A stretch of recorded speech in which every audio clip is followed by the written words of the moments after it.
Hello বন্ধুরা, subscribe my H medicine channel. আমরা জানবো অনেক সময় অনেক পেশেন্ট অনেক রকম ডিজিজে আক্রান্ত হয়ে থাকে, কিন্তু তারা কোন ট্রিটমেন্ট নেবে বা কী চিকিৎসা করবে।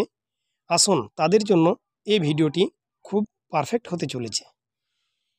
আমরা জানবো যে ওই সমস্ত ডিজিজে যারা আক্রান্ত, যেমন চেস্ট ইনফেকশন কিংবা নিউমোনিয়া, এছাড়া স্কিন ইনফেকশন বা যৌন সংক্রমণ, এছাড়া যাদের দাঁতের সমস্যা রয়েছে কিংবা মাড়ির মধ্যে পুজ জমে গেছে কিংবা ফুলে গেছে, এই সমস্তর জন্য একমাত্র চিকিৎসা হচ্ছে অ্যালথ্রোসিন 500 mg ট্যাবলেট।